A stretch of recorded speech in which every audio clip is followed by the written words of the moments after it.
제가 작년 10월부터 이사야서를 설교했으니까요. 지금 6개월째 이사야서를 설교하고 있는데 최근 들어서 괜히 시작했나 이런 생각을 조금 합니다. 왜냐하면 이 이사야서는 너무 길어서 제가 한 2년 정도를 계획했는데요. 아직도 1년 6개월 이상을 설교해야 하고 또 2년이 지나도 이사야서를 마칠 수 있을지 미지수이기 때문입니다.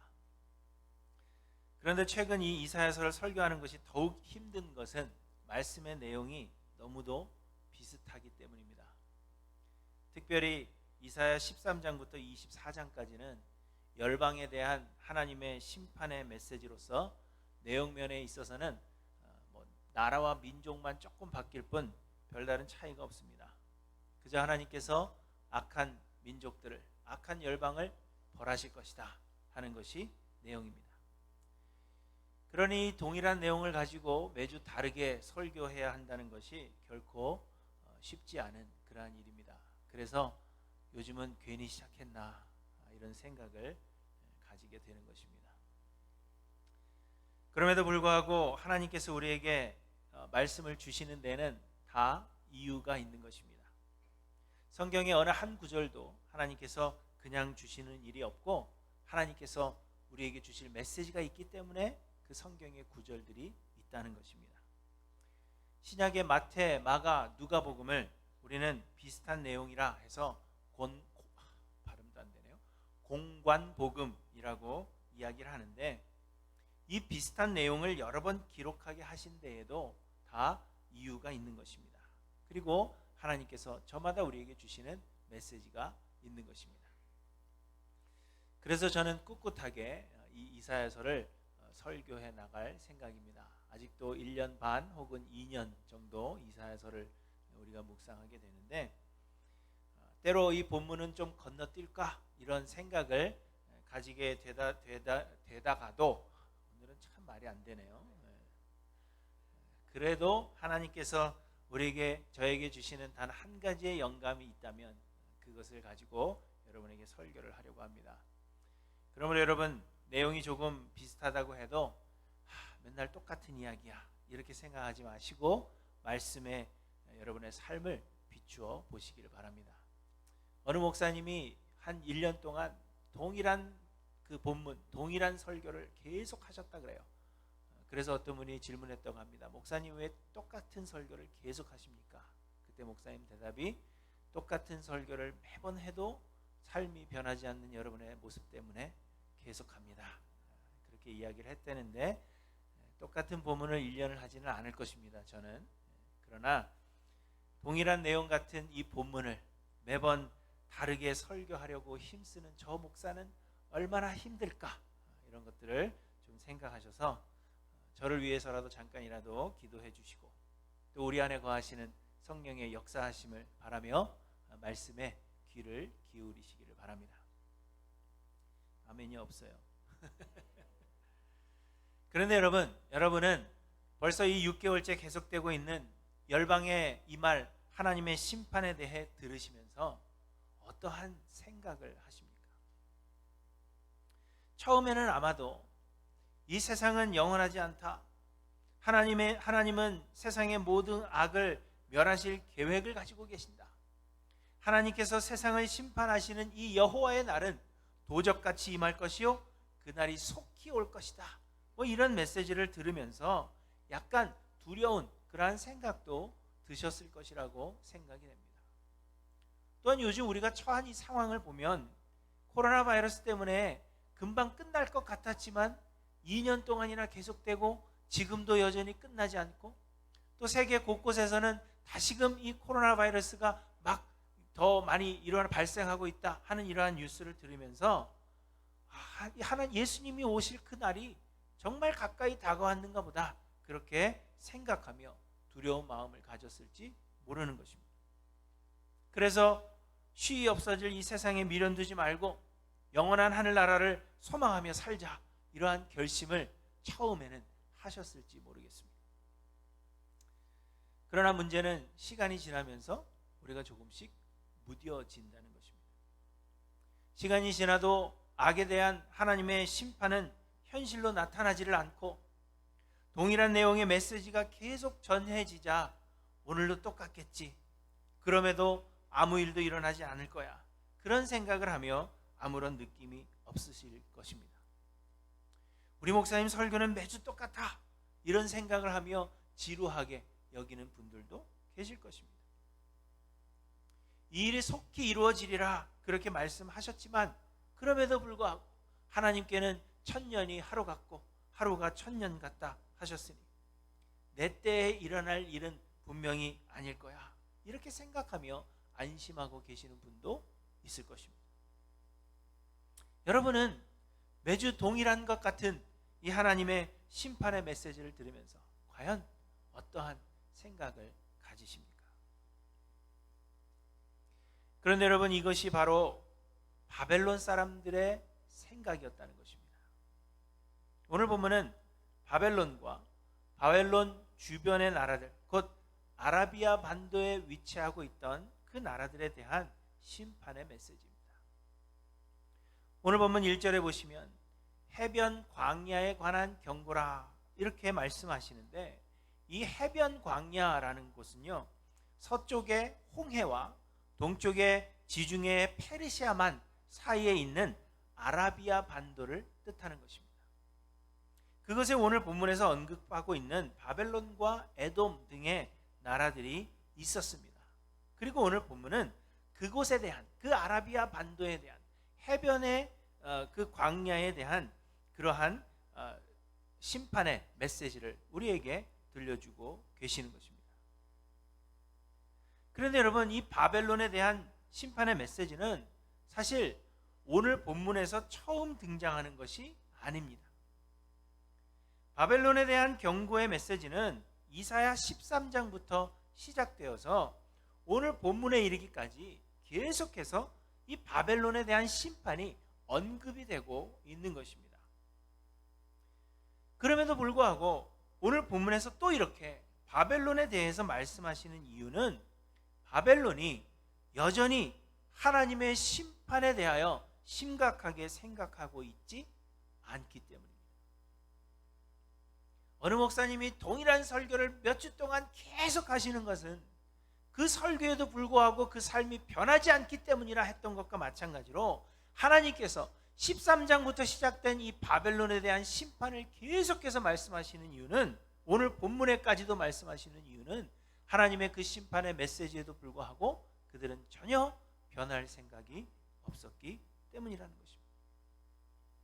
대신에 오늘 본문 5절에 보시면 그들이 식탁을 베풀고 파수꾼을 세우고 먹고 마시도다, 이렇게 말씀하고 있습니다. 이 본문 5절이 우리말 성경에는 파수꾼을 세우고 이렇게 되어 있는데, 영어 성경에는 파수꾼을 세우고가 아니고요, 러그를 깔고 이렇게 되어 있습니다. 곧 돗자리를 펴고 이렇게 되어 있습니다. 이 구절이 어떤 번역본에서는 파수꾼을 세우고 라고 되어 있고, 또 어떤 번역본에서는 돗자리를 펴고 이렇게 되어 있는 것입니다. 어떤 번역이 맞는 것이냐 하는 것은 정확하지 않지만 문맥상으로 볼 때에는 돗자리를 펴고 이렇게 해석하는 것이 옳아 보입니다. 곧 소풍을 가면 우리가 펴는 그 러그, 그 돗자리를 의미하는 것으로, 하나님께서 심판을 경고하셨음에도 불구하고 바벨론 사람들은 하나님의 그 심판이 다가오고 있는데도 불구하고 식탁을 펴고 소풍을 가서 돗자리를 펴고 먹고 마셨다 하는 것을 이야기하시는 것입니다. 그래서 하나님은 바벨론의 이 말 분명한 하나님의 심판에 대해서 오늘 본문에서 또다시 말씀하고 있는 것입니다. 하나님은 이사야 선지자에게 파수꾼을 세우고 그가 보는 것을 보고하게 하고 파수꾼이 보고하는 것을 귀 기울여서 자세히 들으라, 그렇게 말씀하십니다. 그리하여 그 파수꾼이 본 것을 오늘 본문에서 보고하는데, 주여, 내가 낮에 늘 망대에 서 있었고 밤이 새도록 파수하는 곳에 있었더니 보소서, 마병대가 쌍쌍이 오나이다, 이렇게 이야기합니다. 그리고는 외칩니다. 함락되었도다, 함락되었도다, 바벨론이여 그들이 조각한 신상들이 다 부서져 땅에 떨어졌도다. 이렇게 외칩니다.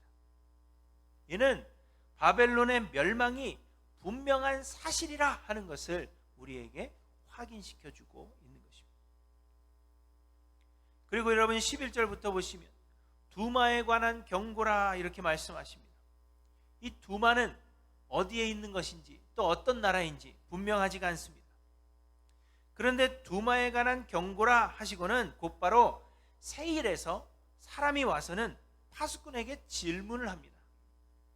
그런데 이 세일은 야곱의 형 에서의 자손으로 에돔을 의미하는 것입니다.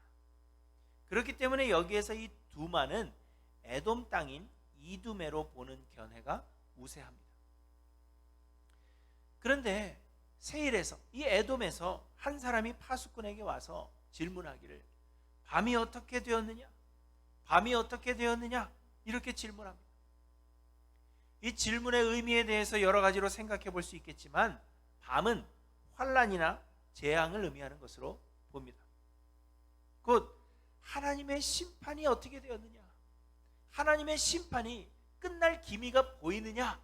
그것을 질문하고 있는 것입니다. 그러자 파수꾼이 대답합니다.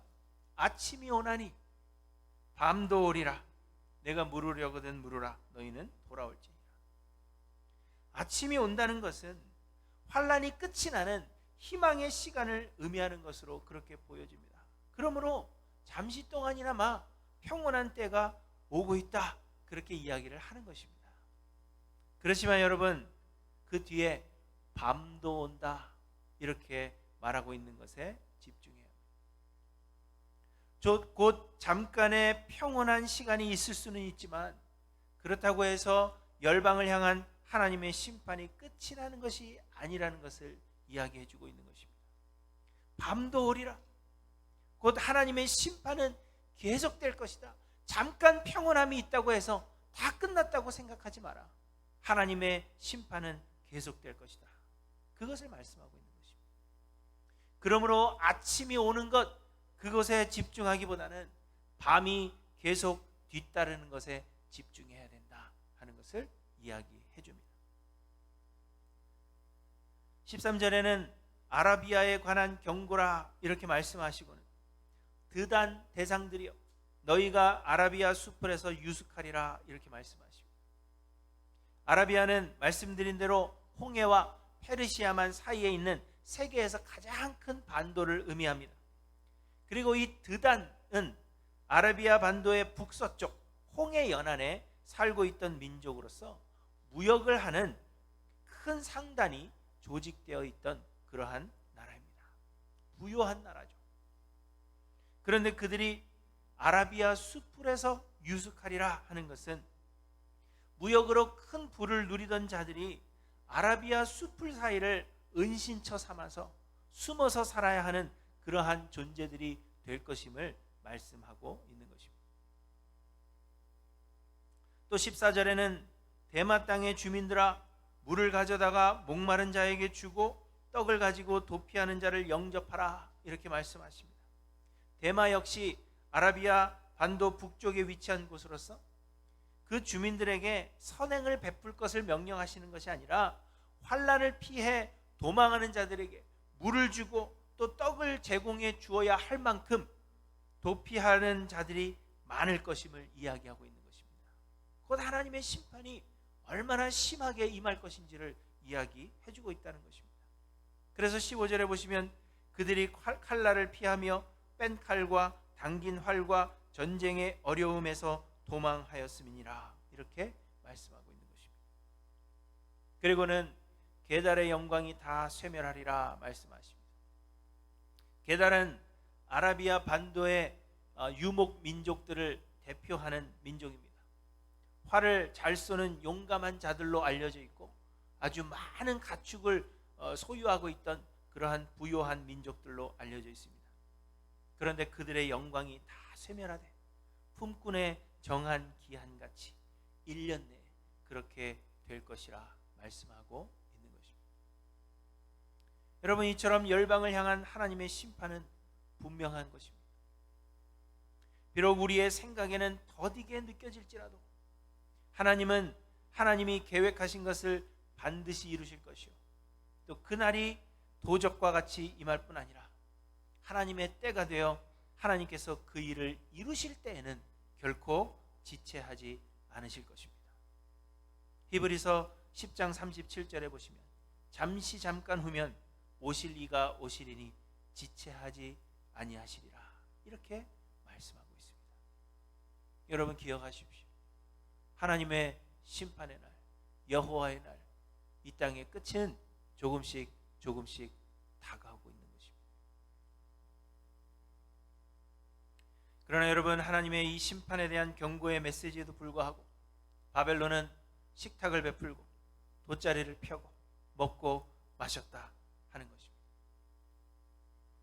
이사야 선지자는 이 바벨론에 대한 하나님의 심판의 예언을 듣고는 괴로워했습니다.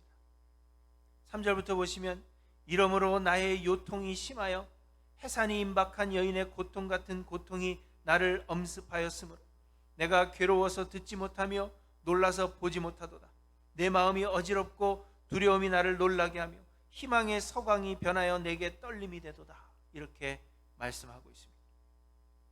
이사야 선지자는 이스라엘 사람입니다.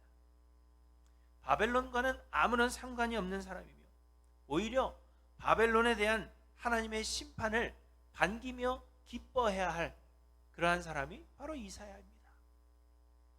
그럼에도 불구하고 여러분, 바벨론에 대한 하나님의 심판이 너무도 심한 것이어서 이사야는 이를 듣고는 괴로워하고 있는 것입니다.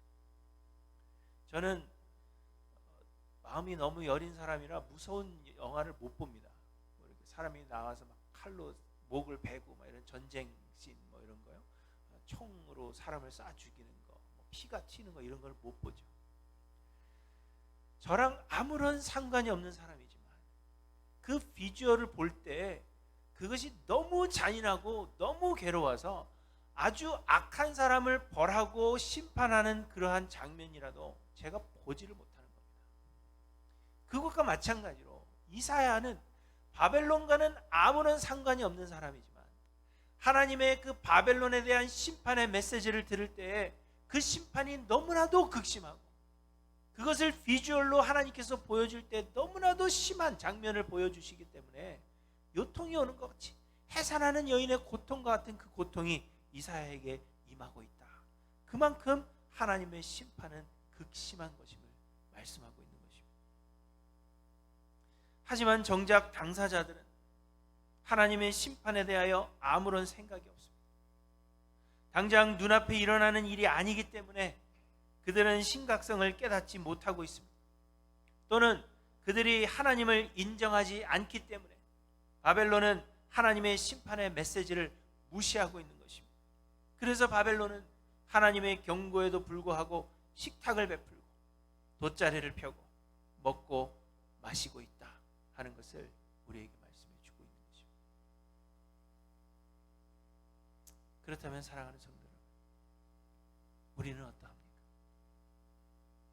하나님께서 우리에게 끊임없이 심판의 메시지를 전해주고 계시고 그날이 속히 오리라, 내가 반드시 다시 오리라, 그때는 심판이 있으리라 우리에게 말씀하시고 있는 이때 우리는 너무나도 길어지고 있는 동일한 내용의 말씀 때문에 무뎌지고 있는 것은 아닌지, 하나님의 다가오는 그 심판 앞에 우리는 식탁을 펴고 돗자리를 깔고 그리고 먹고 마시고 즐기는 일로 우리의 시간들을 허비하고 있는 것은 아닌지 우리는 돌아봐야 한다는 것입니다.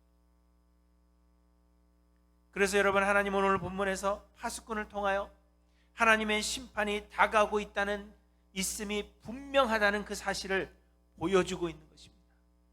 그래서 그들에게 심판을 준비하라 말씀하고 있는 것입니다.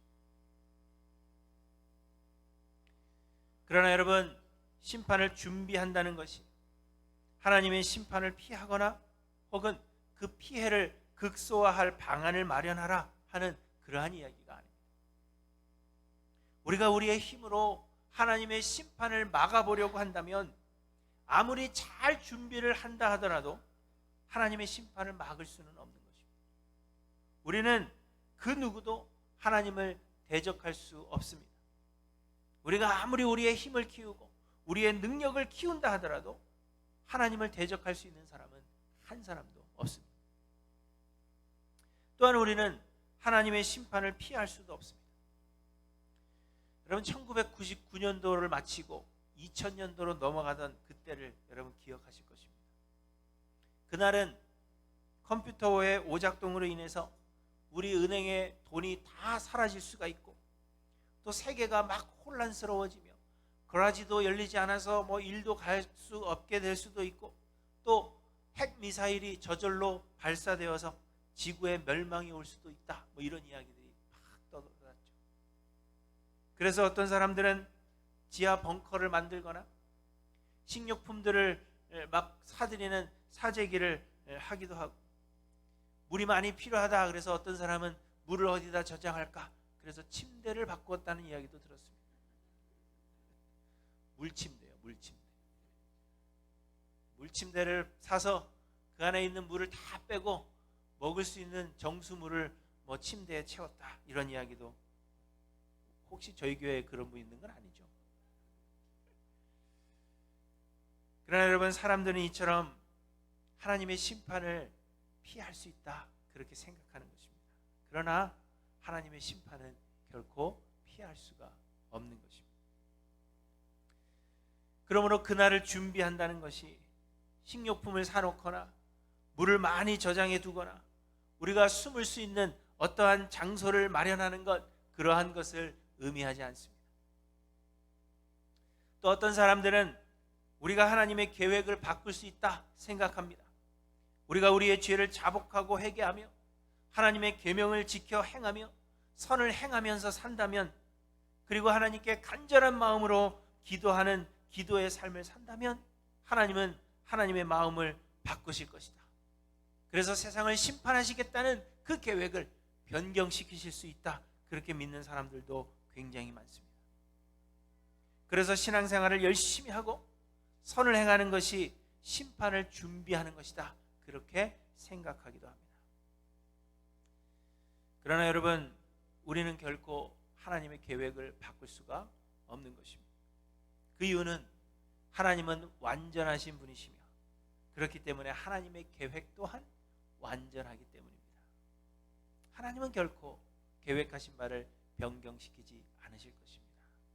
세상의 열방을 멸하시겠다, 이 세상에는 끝이 있다 하는 하나님의 계획은 완전한 계획이기 때문에 결코 하나님의 계획은 변하지 않습니다. 또한 우리는 하나님의 마음을 바꿀 만큼, 혹은 하나님의 마음을 감동시킬 만큼 그렇게 선을 행할 수 없는 존재들. 우리가 아무리 하나님을 잘 섬긴다고 해도 하나님의 마음에 감동을 줄 수 있을 만큼 섬길 수는 없다는 것입니다. 왜요? 우리는 모두 죄인들이요, 하나님 앞에 먼지와 같은 존재이기 때문에 우리의 선함이 하나님의 마음에 감동을 줄 수 없다는 것입니다.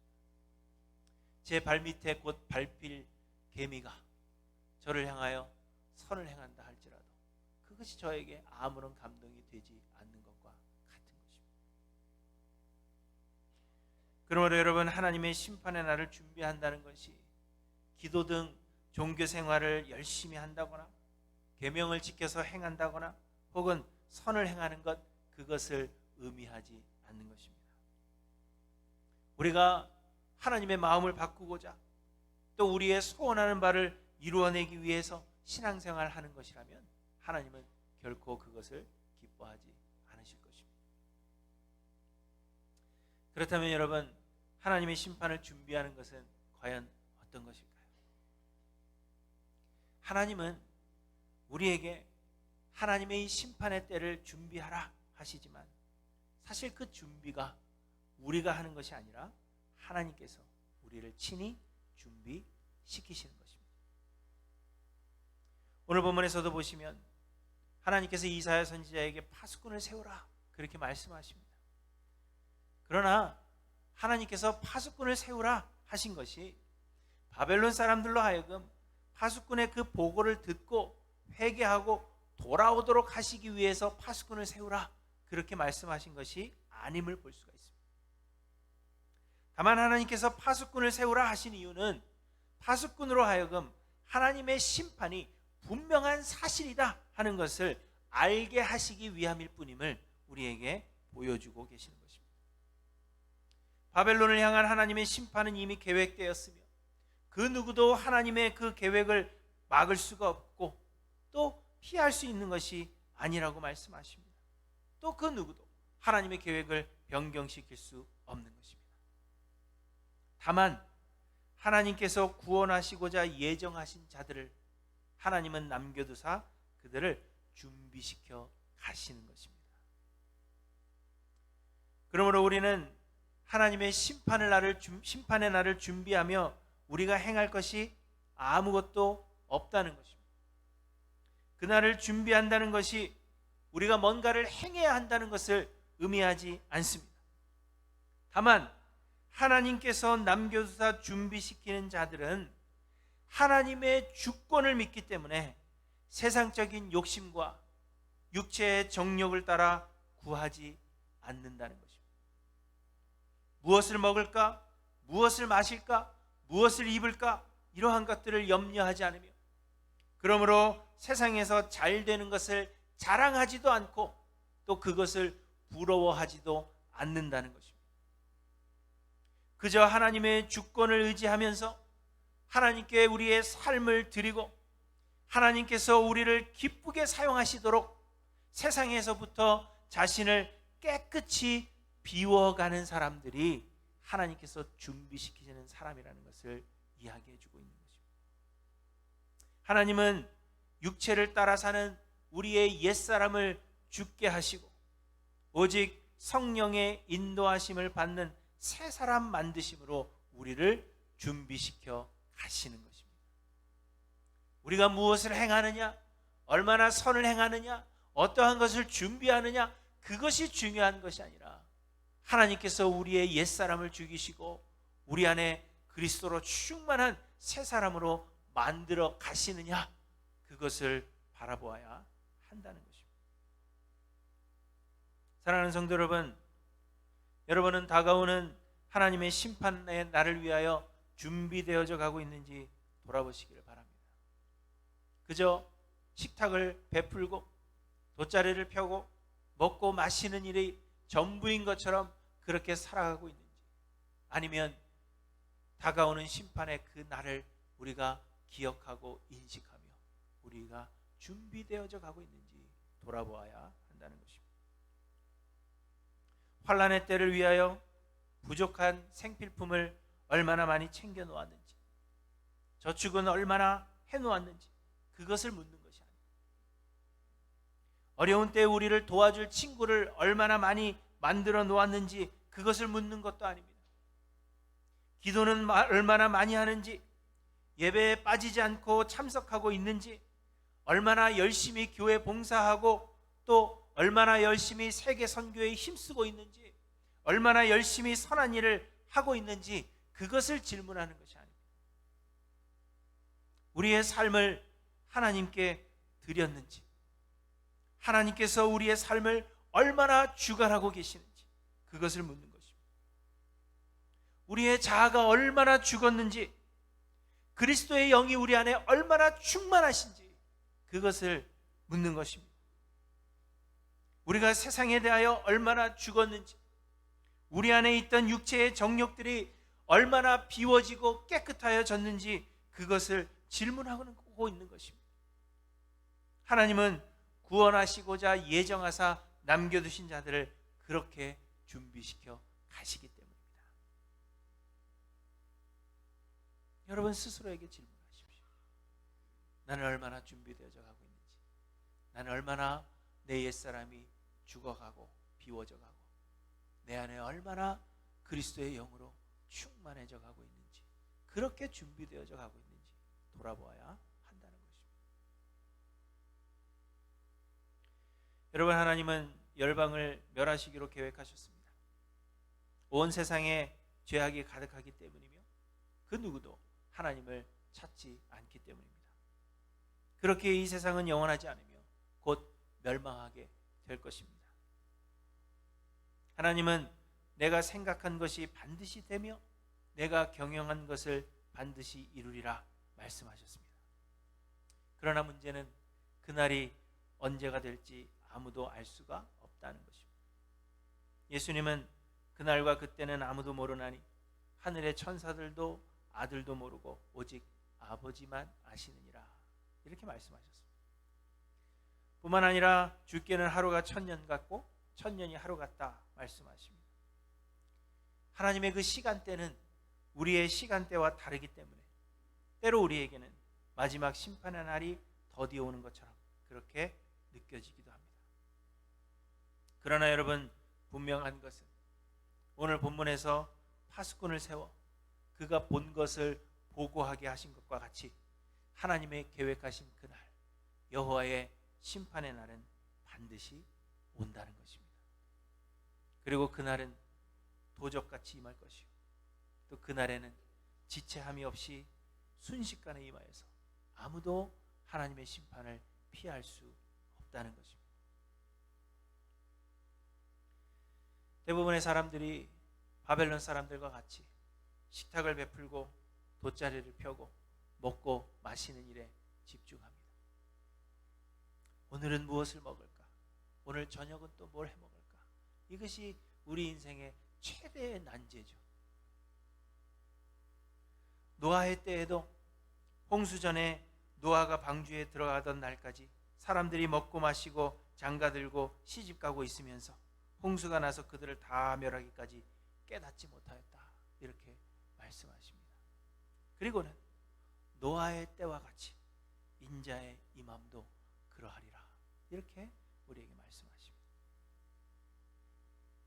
식탁을 베풀고 돗자리를 펴고 먹고 마시는 이러한 삶이야말로 모든 사람들이 부러워하는 성공한 사람들의 삶이라, 그렇게 이야기할 것입니다. 대부분의 사람들이 이런 삶을 원하죠.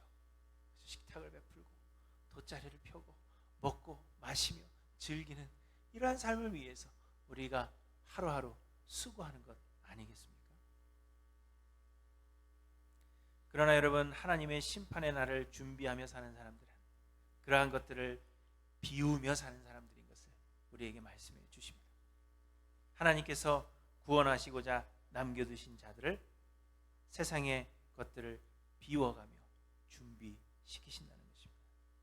사랑하는 성도 여러분, 여러분은 마지막 심판의 날을 준비하며 사는 자들인지, 하나님께서 여러분들을 마지막 심판의 날을 위하여 준비시켜 가시는지 여러분의 삶의 모습을 돌아보시기 바랍니다. 식탁을 베풀고 돗자리를 펴고 마음껏 먹고 마시는 그러한 삶이 나에게 오고 있다, 나에게 있다 하여서 그것으로 여러분 만족하지 마시기 바랍니다. 유혹의 욕심을 따라 썩어져가는 구습을 따르는 옛사람을 벗어버리고 오직 심령이 새롭게 되어 하나님을 따라 의와 진리의 거룩함으로 지으심을 받는 새 사람으로 준비되어 가시는 우리 할랜드교회 모든 성도님들 되시기를 주님의 이름으로 간절히 축원합니다. 기도하십니다.